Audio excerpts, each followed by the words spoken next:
મિત્રો પ્રકરણ નંબર 2 દ્રાવણોનો આ આપણો છેલ્લો ક્લાસ છે, જેની અંદર આપણે અભિસરણ દબાણ અને વોન્ટ ઓફ અવયવ વિશે શીખવાનું છે. હવે અભિસરણ દબાણ સમજતા પહેલા કે અભિસરણની ઘટના સમજતા પહેલા આપણે એક પદ સમજવું જરૂરી છે. એનું નામ છે અર્ધપારગમ્ય પડદો. અર્ધ એટલે અડધું અને પારગમ્ય એટલે પસાર થવા દે, અડધું પસાર થવા દે. હવે તમને એવું ખબર છે કે દ્રાવણની અંદર બે ઘટકો હોય છે, એક હોય છે દ્રાવ્ય અને એક હોય છે દ્રાવક. દ્રાવણમાં બે ઘટકો હોય છે, એકનું નામ શું હોય છે? દ્રાવ્ય. બીજાનું નામ શું હોય છે? દ્રાવક. હવે એવો પડદો, તમે વિચાર કરો કે એવો પડદો કે જેમાંથી ફક્ત ને ફક્ત દ્રાવકના અણુઓ પસાર થઈ શકે, દ્રાવકના અણુઓ પસાર થઈ શકે, પણ જેની અંદરથી દ્રાવ્યના અણુઓ પસાર થઈ શકે નહીં. જેમાંથી દ્રાવકના અણુઓ પસાર થઈ શકે પરંતુ દ્રાવ્યના અણુઓ પસાર થઈ શકે નહીં, એવા પડદાને આપણે કયો પડદો કહીશું? SPM. હવે સવાલ થાય સર SPM શું છે? SPM એટલે અર્ધપારગમ્ય પડદો. એનું અંગ્રેજીમાં લખાય એને સેમી પરમિએબલ મેમ્બ્રેન. સેમી એટલે અડધું, પરમિએબલ એટલે પરમિશન આપે, પસાર થવા દે, અને મેમ્બ્રેન એટલે પડદો. જે પડદામાંથી ફક્ત દ્રાવકના જ અણુઓ પસાર થઈ શકે છે પરંતુ દ્રાવ્યના અણુઓ પસાર થઈ શકતા નથી.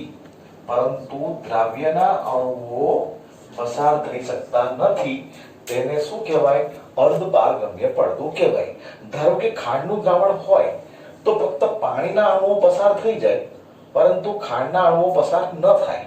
હાલાકી આવો પડદો 100% બનાવવો શક્ય નથી, પરંતુ જોઈએ કેટલાક ઉદાહરણ એના.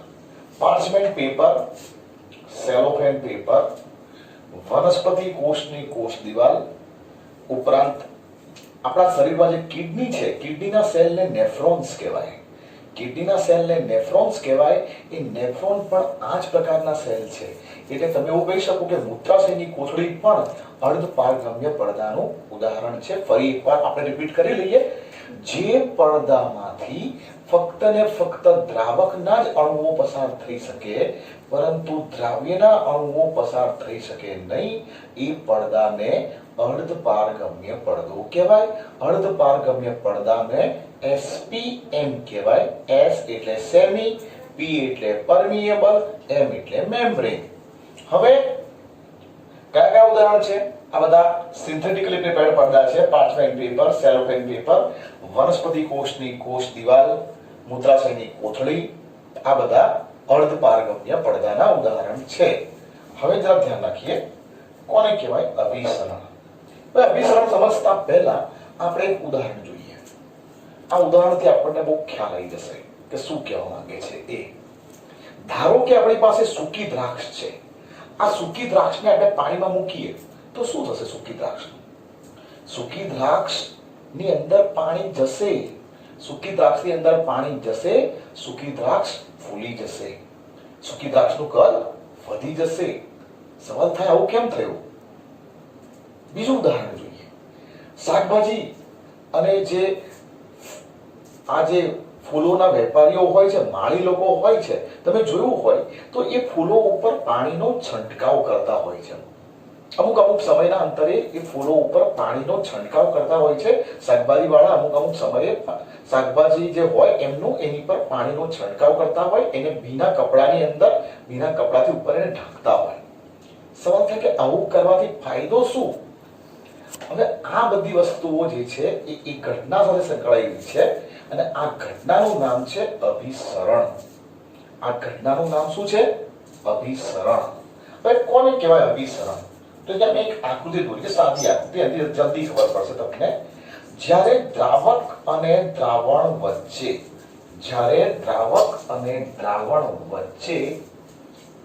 અર્ધ પારગમ્ય પડદો રાખવામાં આવે.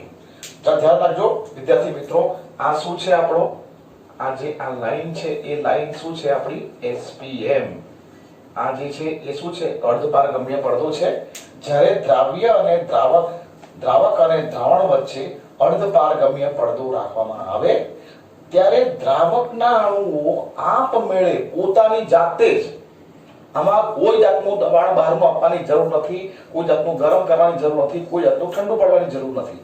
દ્રાવકના અણુઓ આપમેળે દ્રાવણ તરફ જાય છે. આ ઘટનાને શું કહેવાય છે, અભિસરણ. ફરી એકવાર હું શાંતિથી બોલીશ, તમે તમારા હેડફોન રાખીને તમે સાંભળશો તો આ થિયરી પણ તમને 100% આવડી જશે. જરા ફરી એકવાર સમજજો. જ્યારે દ્રાવક અને દ્રાવણ વચ્ચે, અથવા તો આ તરફ સપોઝ મંદ દ્રાવણ હોય અને આ તરફ કેવું દ્રાવણ હોય, સાંદ્ર દ્રાવણ હોય, અર્ધપારગમ્ય પડદો રાખવામાં આવે ત્યારે દ્રાવકના અણુઓ આપમેળે, ધ્યાન રાખજો, દ્રાવકના અણુઓ આપમેળે પડદામાંથી દ્રાવણ તરફ વહે છે. આ ઘટનાને શું કહેવાય છે, અભિસરણ કહેવાય છે. આ ઘટનાને શું કહેવાય છે, અભિસરણ કહેવાય છે. ઉદાહરણ આપણે ચોપડીમાં આપેલા આપણું ઉદાહરણ જોઈ લઈએ. કાચી કેરી હોય, મારો કે જરા અથાણું બનાવવાનું હોય, બરાબર, ત્યારે એ કાચી કેરીને મીઠાના સાંદ્ર દ્રાવણમાં મૂકી રાખવામાં આવે છે. કેમ આવું કરવામાં આવે છે? કારણ કે એની ખટાશ થોડી ઓછી થઈ જાય.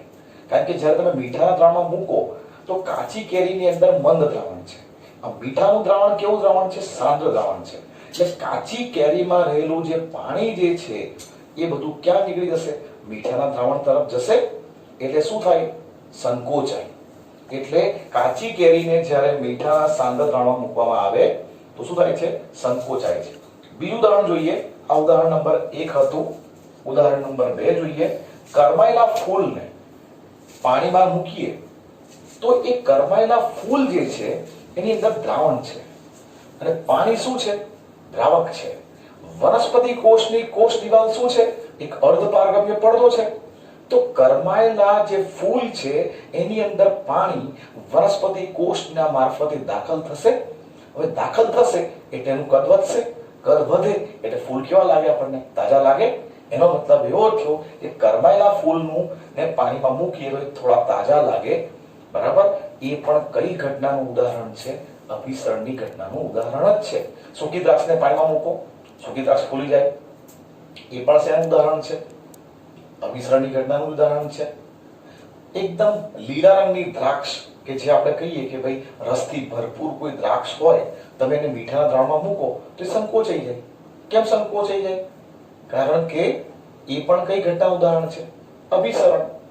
તો વ્યાખ્યા તમને યાદ રહી હશે, ફરી એકવાર વ્યાખ્યા રિપીટ કરીશ.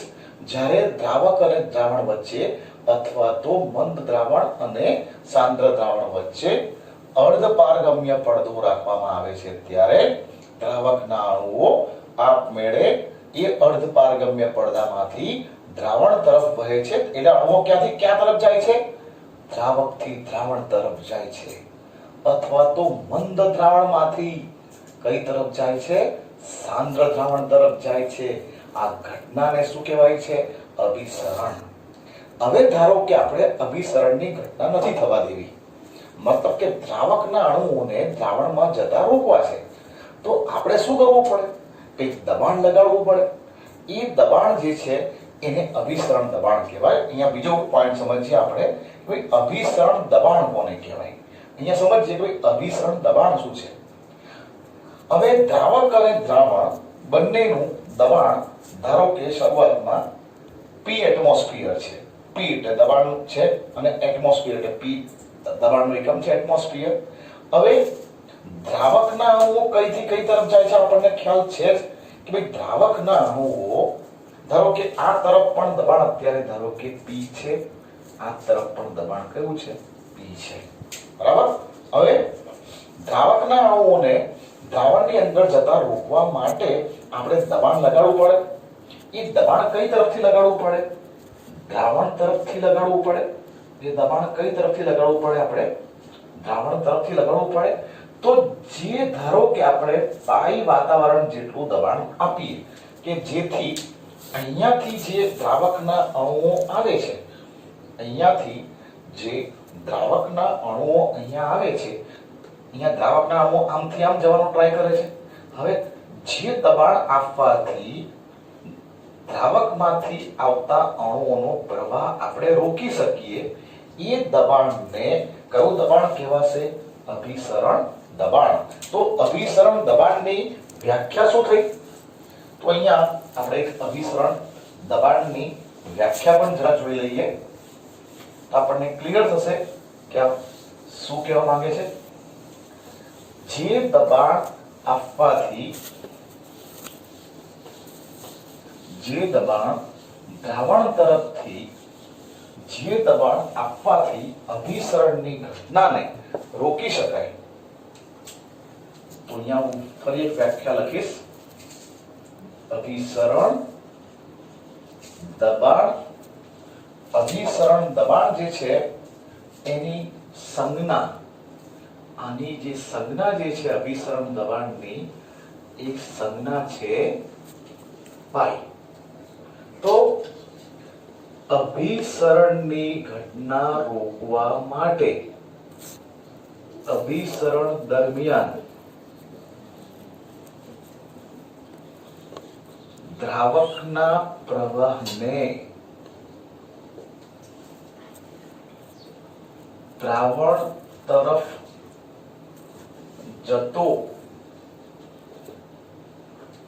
અટકાવવા માટે દ્રાવણ તરફથી, જો અહીંયા આપણે દબાણ કઈ તરફથી લગાડીએ છીએ? દ્રાવણ તરફથી દબાણ લગાડીએ છીએ, અહીંયાથી દબાણ લગાડીએ છીએ. દ્રાવણ તરફથી જે દબાણ દ્વારા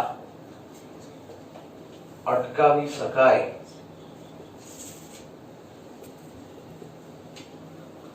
તે દબાણને શું કહેવાય? તે દબાણને અભિસરણ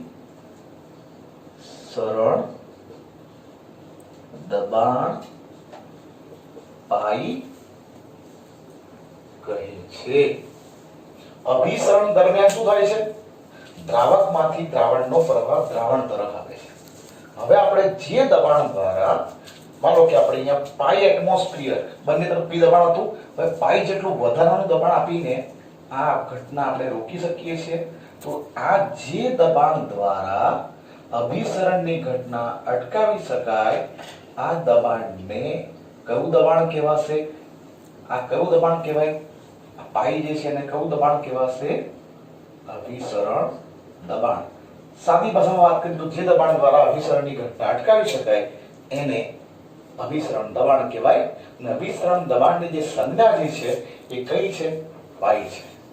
હવે અભિસરણ દબાણનું સૂત્ર કરાવીએ. ત્યારબાદ કોને કહેવાય? રિવર્સ ઓસ્મોસિસ, એ પણ જોઈશું. ધ્યાનથી સમજજો કે કોઈ પણ દ્રાવણનું અભિસરણ દબાણ, કોઈ પણ દ્રાવણનું અભિસરણ દબાણ, અભિસરણ દબાણની સંજ્ઞા કઈ છે? પાઈ. એ તાપમાનના શું હોય છે? સમપ્રમાણમાં હોય છે. અને સાંદ્રતાના શું હોય છે? સમપ્રમાણમાં હોય છે. અભિસરણ દબાણની સંજ્ઞા કઈ છે? પાઈ. એ દાદા પાઈ એટલે 3.14 નથી. પાઈ એ અભિસરણ દબાણની સંજ્ઞા છે. કોઈ પણ દ્રાવણનું અભિસરણ દબાણ પાઈ એ નિરપેક્ષ તાપમાન T અને સાંદ્રતા C ના સમપ્રમાણમાં હોય છે. એટલે આપણે આવું લખી શકીએ, પાઈ ચલે છે CT માટે પાઈ ચલે ઇક્વલ ટુ શું લખાશે? CRT. પાઈ ઇક્વલ ટુ શું લખાશે? CRT. હવે શું થાય? C શું છે? T જે છે એ તાપમાન છે. કયા એકમમાં છે? કેલ્વિન. T બરાબર તાપમાન. C શું છે? સાંદ્રતા. સાંદ્રતાનો કયો એકમ લેવાનો છે અહીંયા? મોલારિટી. C સાદા તમે કયો એકમ લેવાનો છે? મોલારિટી. એટલે પાઈ બરાબર શું આવ્યું? CRAT. હવે R શું છે? R ને કહેવાશે વાયુ અચળાંક. R ને શું કહેવાશે? વાયુ અચળાંક. એની કિંમત 0.083 લીટર ઇન્ટુ વાતાવરણ પ્રતિ કેલ્વિન ઇન્ટુ મોલ. હવે C એટલે શું? હવે મોલારિટી નો મતલબ એવો થયો કે C બરાબર શું લખાશે? મોલ ભાગ્યા લીટર લખાશે. મોલ એટલે શું? મોલ એટલે વજન છેદમાં અણુભાર ભાગ્યા કદ લખાશે. લીટર એટલે કદ. બરાબર. હવે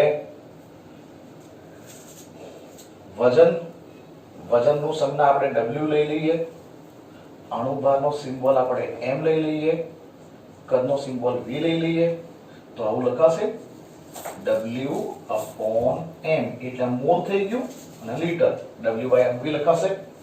C બરાબર શું લખાશે? માટે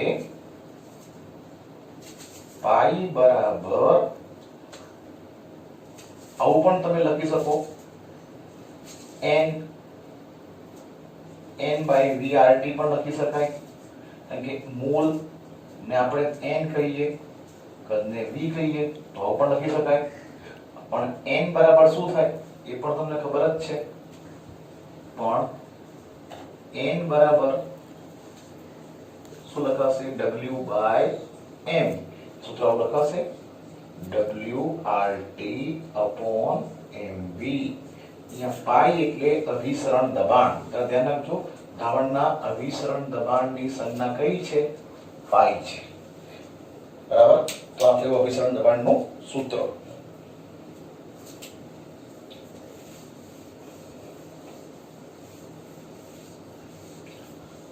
હવે નેક્સ્ટ જોઈએ કે પ્રતિ અભિસરણ કોને કહેવાય? હવે નેક્સ્ટ થિયરી છે, એનું નામ છે રિવર્સ ઓસ્મોસિસ. તમને મિત્રો ખ્યાલ જ છે કે આપણા ઘરની અંદર જે પાણી શુદ્ધ કરવા માટે આપણે આરઓ મશીન લગાવીએ છીએ. હવે આરઓ નું ફૂલ ફોર્મ શું છે? Reverse osmosis. રિવર્સ ઓસ્મોસિસ ને ગુજરાતીમાં શું કહેવાય? પ્રતિ અભિસરણ. એટલે અભિસરણથી જે વિરુદ્ધ ઘટના હોય એને પ્રતિ અભિસરણ કહેવાય. તો ક્યારે થાય? તો સમજીએ કે જો દ્રાવણ બાજુથી અભિસરણ દબાણ કરતા વધારે દબાણ લાગુ પાડવામાં આવે ત્યારે દ્રાવણમાંથી દ્રાવકના અણુઓ અર્ધપારગમ્ય પડદા મારફતે દ્રાવક તરફ વહે છે. આ ઘટના અભિસરણથી વિરુદ્ધ હોવાથી તેને પ્રતિ અભિસરણ કહે છે. ફરી એક વાર હું જૂની આકૃતિ દોરું તમને જરા વધારે ક્લિયર થશે. આ તો આપણો એક બીકર, આ છે આપણો અર્ધપારગમ્ય પડદો SPM. ધારો કે આ તરફ છે દ્રાવકના અણુઓ, આ તરફ છે દ્રાવકના અણુઓ છે. આ તરફ તમને ખ્યાલ છે. આ તરફ શું હતું? આ તરફ હતું, આ તરફ છે દ્રાવણ. તો શું થશે? અભિસરણની ઘટનામાં શું થાય છે? તમને ખ્યાલ છે કે અભિસરણની ઘટનામાં દ્રાવકના અણુઓ કઈ તરફ જવાનું ટ્રાય કરે છે? દ્રાવણ તરફ જવાનું ટ્રાય કરે છે. આ કઈ ઘટના છે? અત્યારે જેને સમજાવીએ કઈ ઘટના છે? અભિસરણ. હવે જે દબાણ આપવાથી અભિસરણની ઘટના અટકાવી શકાય એને શું કહેવાય? અભિસરણ દબાણ કહેવાય. પણ જો આપણે દ્રાવણ તરફથી વધારે દબાણ લગાડીએ તો અણુઓ ક્યાંથી ક્યાં તરફ જશે? દ્રાવણમાંથી દ્રાવકના અણુઓ દ્રાવક તરફ જશે. આ ઘટનાને શું કહેવાય? પ્રતિ અભિસરણ. એટલે જુઓ, અભિસરણની ઘટના દરમિયાન દ્રાવકના અણુઓ દ્રાવણ તરફ જાય છે. હવે એ અટકાવવા માટે આપણે દ્રાવણ તરફથી કંઈક દબાણ લગાડીએ તો અટકી જાય. પણ જો તમે એનાથી વધારે દબાણ લગાડો તો દ્રાવણમાં રહેલા દ્રાવકના અણુઓ દ્રાવક તરફ જાય આ ઘટનાને શું કહેવાય? પ્રતિઅભિસરણ કહેવાય. એટલે શું લખ્યું છે જુઓ. હવે આનો ઉપયોગ ક્યાં થાય? દરિયાનું જે ખારું પાણી છે એ ખારા પાણીને પીવાલાયક પાણી બનાવવા માટે આ ઉપયોગમાં લેવાય છે. તમને ખબર હોય તો બધા જેટલા બી અરેબિયન કન્ટ્રીઝ છે કે જેની અંદર બહેરીન, દુબઈ, એ બધા જ જે કન્ટ્રી જે છે એ ખારા પાણીને શું કરે છે? પીવાલાયક પાણી બનાવે છે. કેવી રીતે બને? કે જ્યારે અહીંયા સપોઝ અહીંયા દરિયાનું પાણી છે અને અહીંયા ધારો કે ચોખ્ખું પાણી છે. હવે સામાન્ય રીતે શું થાય? અભિસરણની ઘટનામાં તાજા પાણી ક્ષારના પાણી તરફ જાય, પણ જો આપણે દબાણ અભિસરણ દબાણ કરતા વધારે લગાવીએ તો જે દરિયાનું જે ખારું પાણી છે એમાં રહેલા દ્રાવકના અણુઓ કઈ તરફ જશે? અલગ થશે અને તાજા પાણી તરફ જશે. એટલે મીઠું આ તરફ રહી જશે અને પાણી અહીંયાથી બધું બહાર નીકળી શકશે. એટલા માટે આ ઘટના શું કહેવાશે? અભિસરણની ઘટનામાં આમ જવાનું હતું પાણી, એના કરતા વિરુદ્ધ ઘટના થઈ. એટલા માટે શું કીધું આને? Reverse osmosis. એટલે કે શું કહેવાય એને? પ્રતિઅભિસરણ. અને આના માટે એક પડદો વપરાય છે, એનું નામ છે સેલ્યુલોઝ એસિટેટ. આ સેલ્યુલોઝ એસિટેટ નામનો જે પડદો જે છે એ દરિયાના ખારા પાણીને શુદ્ધ કરીને પીવાલાયક પાણી માટે વપરાય છે. ફરી એકવાર સમજો. અભિસરણની ઘટનાની અંદર જો ફક્ત અર્ધ પારગમ્ય પડદો હોત તો દ્રાવકના અણુઓ દ્રાવણ તરફ જવાના હતા. હવે જે દબાણ આપીને આપણે દ્રાવણ તરફથી જે દબાણ આપીને આપણે અભિસરણની ઘટના અટકાવી શકીએ એને અભિસરણ દબાણ કહેવાય. પણ જો આપણે અભિસરણ દબાણ કરતા વધારે દબાણ લાગુ પાડીએ તો દ્રાવણમાં રહેલા દ્રાવકના અણુઓ દ્રાવક તરફ જાય છે. એટલા માટે એને શું કહેવાશે? પ્રતિઅભિસરણ. જો દ્રાવણ બાજુથી એટલે અભિસરણ દબાણ કરતા વધારે દબાણ લાગુ પાડવામાં આવે તો દ્રાવણમાંથી દ્રાવકના અણુઓ શુદ્ધ દ્રાવક તરફ, આ તરફ શું કહેવાય? શુદ્ધ દ્રાવક એટલે કે દ્રાવક જ કહેવાય, દ્રાવક તરફ જાય છે. આ ઘટનાને શું કહેવાય? પ્રતિઅભિસરણ. Thank you.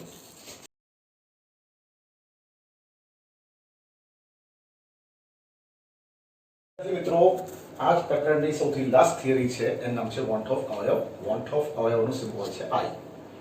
હવે સવાલ એ થાય કે આ કેમ આવ્યું? હવે કોઈ પણ દ્રાવણમાં જ્યારે આપણે દ્રાવ્ય ઓગાળેલો હોય, દ્રાવકમાં કોઈ પણ દ્રાવકમાં દ્રાવ્ય ઓગાળીએ ત્યારે ત્રણ શક્યતા રહેલી છે. ત્યારે એના માટે કુલ કેટલી શક્યતા રહેલી છે? ત્રણ શક્યતા રહેલી છે. ઘણીવાર દ્રાવકમાં આપણે દ્રાવ્ય ઓગાળીને દ્રાવણ બનાવીએ. ધારો કે તમે પાણીમાં મીઠું નાખીને ઓગાળો તો પાણીના અંદર મીઠાના બે આયનો છૂટા પડે છે, એક Na+, એક Cl-. ધારો કે તમે પાણીમાં BaCl2 ઓગાળો તો એક Ba+2, બે Cl-, ત્રણ આયન છૂટા પડ્યા કહેવાય. AlCl3 ઓગાળો, એક Al, ત્રણ Cl, કુલ 4 આયન છૂટા પડ્યા કહેવાય. તો ઘણીવાર દ્રાવકમાં દ્રાવ્ય ઓગાળીએ અને આયનો છૂટા પડે, આ ઘટનાને કહેવાય વિયોજન. આ ઘટનાને શું કહેવાશે? વિયોજન. મોટે ભાગે જ્યારે આયનિક પદાર્થોને આપણે ઓગાળીએ ત્યારે એનું શું થાય છે? વિયોજન થાય છે. હવે વિયોજન થાય ત્યારે કણોની સંખ્યામાં શું થાય? વધારો થાય. કણોની સંખ્યામાં શું થાય છે? વધારો થાય. હવે ધારો કે NaCl ઓગાળો તો Na+ અને Cl- બે કણો છૂટા પડે. BaCl2 ઓગાળો તો Ba+2 અને બે Cl- કુલ 3 કણો છૂટા પડે. હવે તમને એવું ખબર છે કે ઉત્કલન બિંદુનો વધારો, ઠાર બિંદુનો ઘટાડો, પછી જે છે એ આપણું અભિસરણ દબાણ અને સાપેક્ષ બાષ્પ દબાણમાં થતો સાપેક્ષ ઘટાડો, આ ચારે ચાર ઘટનાઓ જે છે એના બધાના સૂત્રમાં તમારે શું આવે છે? અણુભાર આવે છે. તો હવે એ અણુભાર સાચો આવતો નથી. હવે તમને ખબર છે કે મીઠાનો અણુભાર 58.5 થાય, કારણ કે Na નો પરમાણુ ભાર 23 છે, Cl નો પરમાણુ ભાર કેટલો છે? 35.5 છે. હવે તમે જ્યારે મીઠાના દ્રાવણની વાત કરો તો NaCl જે છે એમાંથી બે આયનો છૂટા પડે છે, Na+ અને Cl-. એટલે ઉત્કલન બિંદુનો જે વધારો આવે એ માનો કે પાણીનો Kb, આ ઉત્કલન Kb નું સૂત્ર ડેલ્ટા Tb નું સૂત્ર કેવું છે? Kb * n. હવે ધારો કે અહીંયા આપણે મોલારિટી આપણે બધાની એક જ ગણીએ તો આ Kb ની વેલ્યુ પાણી માટે હોય છે 0.52, પણ અહીંયા કેટલા આયનો છૂટા પડે છે 2, એટલા માટે આ જવાબ કેટલો આવે છે 1.04. આની જગ્યાએ ધારો કે તમે ગ્લુકોઝ ઓગાળો, ખાંડ ઓગાળો કે યુરિયા ઓગાળો તો એક્ઝેક્ટ જવાબ 0.52 જ આવશે. કેમ? જેટલા આયનો છૂટા પડે એટલા ગણો શું થાય છે એનો ઉત્કલન બિંદુનો વધારો ડેલ્ટા TF.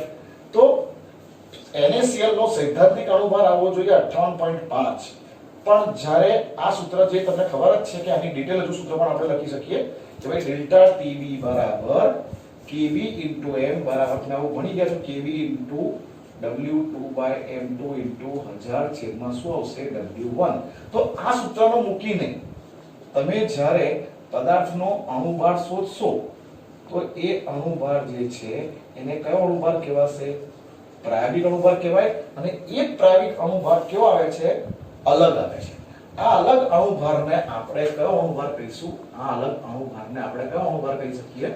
અસામાન્ય અણુભાર. હવે NaCl નો અણુભાર આવો જોઈએ 58.5 સૈદ્ધાંતિક રીતે, પણ પ્રેક્ટિકલી કેટલો આવે છે?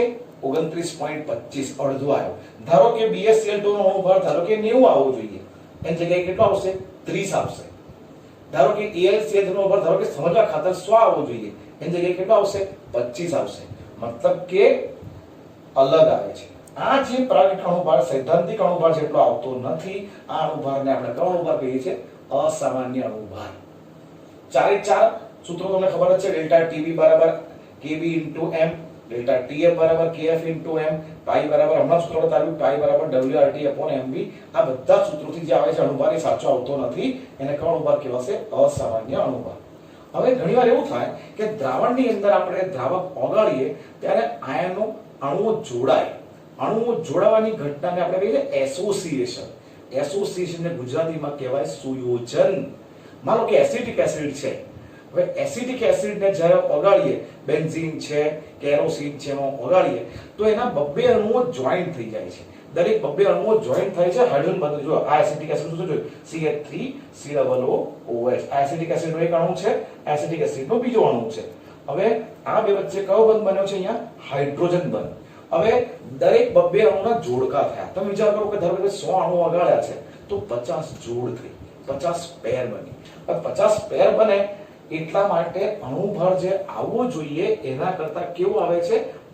બમણો આવે છે, અથવા તો એથી અલગ આવે છે. 3 અણુઓ જોડાય ધારો કે તો 3 ગણો આવે, 4 અણુઓ જોડાય તો 4 ગણો આવે. મતલબ કે સૈદ્ધાંતિક અણુભાર ધારો કે 60 આવતો હોય એસિટિક એસિડનો, તો પ્રેક્ટિકલ અણુભાર કેટલો આવ્યો? 120 આવ્યો. કારણ કે અહીંયા કેવો અણુ છે? દ્વિઅણુ કહેવાય, 2 અણુ જોડાયા છે એટલા માટે.